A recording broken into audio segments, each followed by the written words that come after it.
Bulan Ramadan 1444 Hijriah sebentar lagi akan berakhir. Salah satu makna yang bisa dipetik setelah 1 bulan menjalani ibadah puasa adalah kepedulian sosial yang semakin meningkat dan hidup dalam kesederhanaan. Lalu bagaimana memaknai Idul Fitri dengan hidup yang sederhana? Sudah bersama saya sore hari ini Bapak Arif Fakhrud, Wasekjen MUI. Assalamualaikum warahmatullahi wabarakatuh. Selamat sore Pak Arif. Selamat Mbak Tiffany. Terima kasih sudah bergabung dengan Breaking News Ya, CNN Indonesia. sama-sama. Sehat ya Pak ya? Alhamdulillah. Alhamdulillah. Sesuai dengan tema kita sore hari ini Pak, memaknai Idul Fitri dengan kesederhanaan. Nah, bagaimana sebenarnya sepatutnya kita umat muslim menyikapi hal tersebut, meniru kebiasaan dari Rasulullah SAW untuk tidak berlebihan dalam memaknai serta merayakan Idul Fitri? Iya, Idul Fitri itu bisa diartikan hikmahnya adalah sebuah kemerdekaan ataupun bebas dari selama sebulan mengalami training itu. Ditempa ya, yang awalnya halal tidak boleh makan minum siang hari, ya, berhubungan suami istri itu kan awalnya halal, tapi di bulan puasa ya di training gitu, di training ya, sehingga ya secara awamnya ibarat sebulan itu sudah training, selesai ya sudah waktunya bergembira ya bergembira. Ya, kegembiraan itulah kemudian yang diartikan dengan Idul Fitri, kembali kepada fitrah. Kebahagiaan yang kembali kepada fitrah, bukan berhalangan dengan fitrah. Artinya di situ fitrah manusia itu adalah hidup dengan kesederhanaan. Walaupun boleh bergembira ria itu boleh, tapi ingat kegembiraan itu dalam konteks fitrah, yaitu dimaknai dengan hidup sederhana, hidup bersahaja. Itulah yang makna dari Idul Fitri nantinya itu. Nah, hidup sederhana, hidup bersahaja. Tapi kalau kita lihat di Indonesia sendiri secara kultural, setiap tahun hampir di setiap perayaan Lebaran, kita selalu dihadapkan dengan apa bisa dibilang tradisikah ya, kebiasaan untuk membeli pakaian baru, baju baru. Kemudian kita lihat bagaimana ibu-ibu atau masyarakat berburu emas gitu, perhiasan emas untuk dikenakan pada hari raya Idul Fitri. Nah, bagaimana sebenarnya umat muslim seharusnya dan juga sewajarnya memaknai anjuran memakai baju terbaik di hari raya di tengah kebiasaan kultural yang berkembang di Indonesia selama ini. Seperti yang mungkin kita lihat dan kita tahu yang diajarkan Rasulullah tentunya memaknai Idul Fitri bukan baju baru tetapi jiwa yang baru. Betul, bahwa ulama menyebutkan laisal aid liman labithal jadid walakinal aid liman imanuhu yazid. Jadi Idul Fitri itu hakikatnya bukan harus baju baru, perhiasan baru, sepatu baru. Meskipun tuh boleh. Tapi boleh itu? Boleh. Okay. Hakikinya sesungguhnya Idul Fitri hakikinya adalah imannya tadi, iman yang bertambah, semangat ibadahnya bertambah. Kenapa dikatakan boleh? Ya, di Al-Qur'an sendiri mengatakan khudzu zinatakum inda kulli masjid. Jadi kalau kita mau menghadap Allah ya, Jumatan atau Idul Fitri, itu pakailah yang terbaik. Jangankan menghadap Allah di rumahnya, di masjid. Mau ketemu presiden, ketemu bupati aja, wah orangnya gaya-gaya. Ini masa mau ketemu Allah? Ya boleh. Cuman tadi bolehnya itu tentu dalam batas-batas yang wala tusrifu, kulu washrobu wala tusrifu, innallaha la yuhibbul musrifin. Boleh, tapi jangan berlebih-lebihan. Jadi yang nggak boleh itu yang berlebih-lebihannya itu. Seperti misalkan yang berlebihan itu yang patut kita tahu. Yang berlebihan itu biasanya standarnya standar norma masyarakat ya.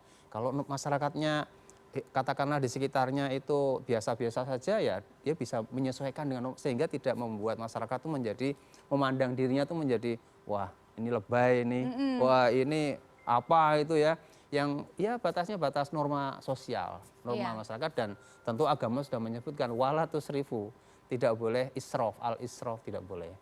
Ya, jadi di situ kan misalnya ya standar baju ya meskipun orang itu mampu beli yang mahal nggak apa-apa. Asal dilihat dulu masyarakatnya, kira-kira kalau saya tampil begini ini menimbulkan kesedihan nggak? Kadang-kadang dalam satu hadis itu, jangankan masalah makanan ya, masalah baju, penampilan, ada hadis itu mengatakan bahwa ya Aba Dzarrin idza tobah tamarokotan fa'aktsir ma'aha wa ta'ahad jironaka.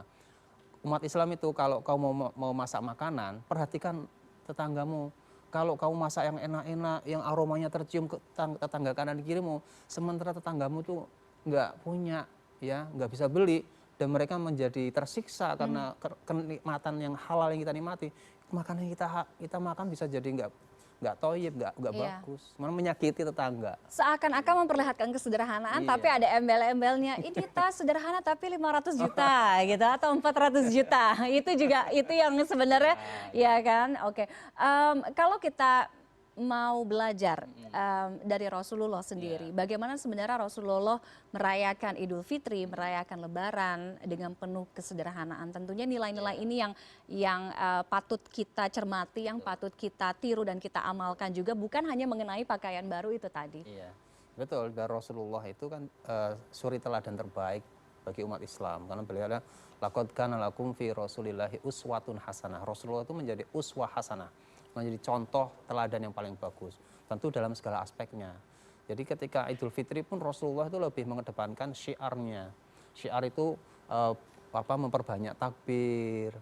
Kalau sekarang masyarakat kita tuh ya di takbir keliling itu mengekspresikan kegembiraan yang saya sebutkan tadi, setelah sebulan penuh itu Merayakan kemenangan. iya, ya. kemenangan setelah membelenggu setan selama sebulan itu kan. Nah, inilah waktunya wa yukabbirullaha ya. Jadi bertakbir, kemudian mengunjungi sanak saudara, menebarkan kebaikan, menebarkan kasih sayang. Makanya kan orang Indonesia kan menangkapnya dengan memperbanyak makanan itu. Perbanyak makanan bawa ke masjid, makan bareng-bareng. Nah, itulah dengan kriteria tadi, tidak ada perilaku ataupun pola hidup yang berlebih-lebihan. Ya. Boleh kita menikmati rezeki kita boleh, tapi ya tadi dilihat normanya dulu. Wah, kalau saya menggunakan baju ataupun sepatu atau perhiasan tetap kita harus punya empati gitu, pada masyarakat kita itu. Betul. Kira-kira mereka kalau melihat saya begini ini tersiksa atau apa enggak? Benar. Menyakiti apa enggak? Betul itu, sekali. gitu. Ya, oke.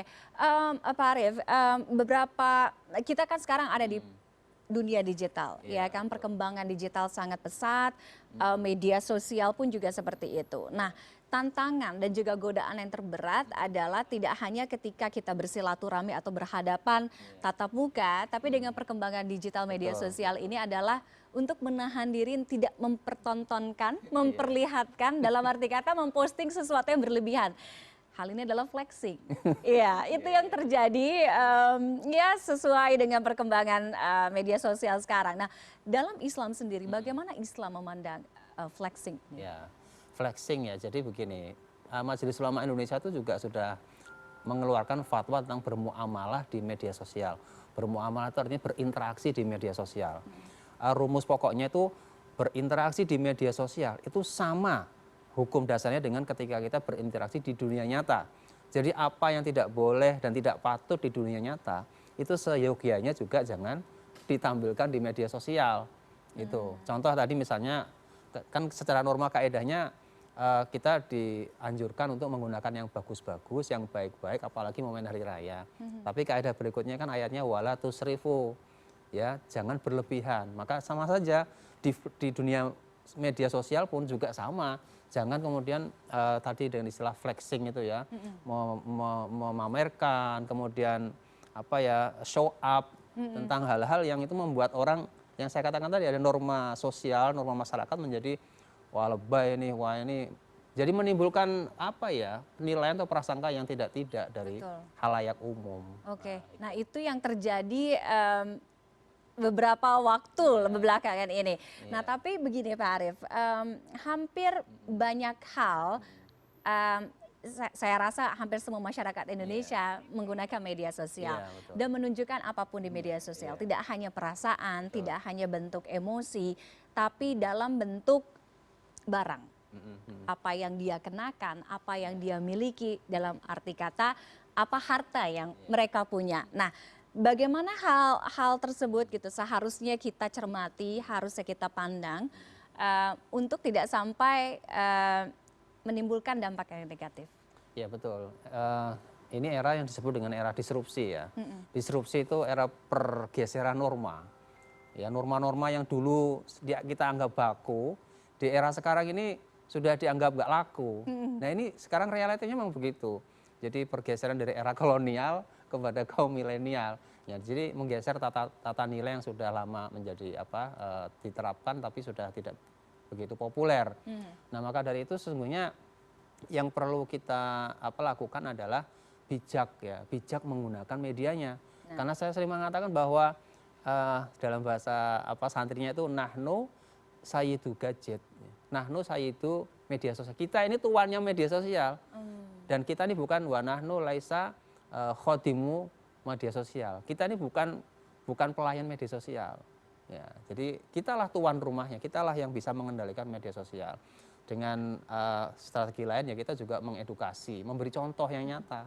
Ya, jadi jangan kita berteriak-teriak, jangan berlebihan, jangan hedon, tapi kita sendiri malah ya kadang-kadang sadarnya gitu. Betul, ini yang menarik.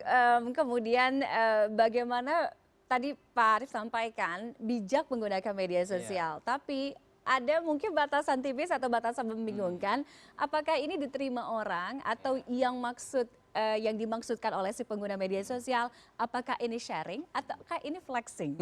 Nah, mungkin dalam hatinya saya tidak bermaksud untuk flexing gitu. Saya hanya memperlihatkan bahwa saya memiliki ini dan saya memberikan santunan kepada anak yatim, misalkan 1.500 porsi makanan atau pakaian dan sebagainya. Itu bukan flexing gitu, tapi mungkin yang diterima sama orang itu berbeda. Nah, bagaimana memandang dua hal ini? Iya betul, itu beda-beda tipis itu. Sharing dengan flexing itu tadi. Anak muda itu bilang beti itu, beda tipis itu, antara sharing dan flexing. Memang itulah uniknya di dalam panduan Islam itu ataupun kaidah itu ada disebutkan innamal a'malu binniyat wa innamal likulli imri'in ma nawa. Segala sesuatunya itu tergantung motifnya, niatnya itu loh. Jadi sesuatu yang tidak bisa dipandang oleh orang lain dan yang tahu hanya dirinya sendiri dan Allah Subhanahu wa taala, yaitu niat. Niat itu juga nanti akan diminta pertanggungjawabannya. Jadi kalau misalnya seseorang itu tadi sharing atau flexing itu coba deh di ukurannya kan pertama niatnya, tapi yang kedua jangan lupa ada hakim-hakim yang melihat, yaitu para netizen itu. Jadi dia harus bisa bijak antara ini adalah motivasi niat dia atau niatnya sharing atau bagaimana akan dijudgment oleh masyarakat itu flexing atau sharing. Jadi dua motivasi ini harus ditimbang. Maka betul dalam Islam itu sebelum kita melakukan sesuatu harus penuh pertimbangan. Kira-kira ini lebih berat sharingnya atau lebih berat flexingnya. Dia harus bisa istafti kolbak, mintalah fatwa pada hatimu, gitu kan. Jadi dia motivasinya apa ini? Gitu. Jadi motivasinya apa dulu? Tapi kalau banyak yang bertanya begini, dalam Islam, apakah kita umat Muslim boleh memperlihatkan anugerah yang didapat dari Allah dalam media sosial misalkan? Boleh. Di dalam Al-Quran itu disebut wa amma bi ni'mati rabbika fahaddits. Adapun apa yang telah dikaruniakan Tuhanmu, nikmat-nikmat yang telah dikaruniakan fahaddits, boleh disosialisasikan boleh. Tapi tadi bahwa ayat ini tidak berdiri sendiri.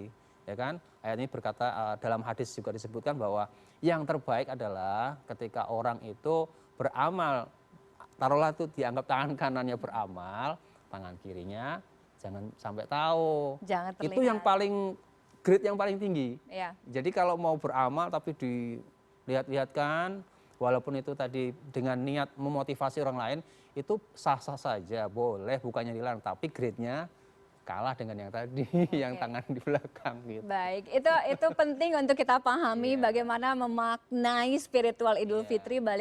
Kembali lagi bahwa Idul Fitri dimaknai dengan penuh kesederhanaan, bukan perkara apa yang kita kenakan dan kita punya itu baru, tetapi jiwa yang baru, jiwa yang fitri. Terima kasih Pak Arief Farudin, Wassekjen MUI sudah bergabung dengan Breaking News CNN Indonesia sore hari ini. Semoga sehat selalu, minal aidin wal faizin, mohon maaf lahir dan batin. Kita mungkin untuk saudara-saudara yang besok sudah lebaran, kami mengucapkan minal aidin wal faizin. Buat yang lebaran besoknya lagi mungkin kita nunggu si isbat ini, pemerintah ya selamat berlebaran juga biar rukun. Terima kasih, selamat sore Pak Arief, sehat selalu.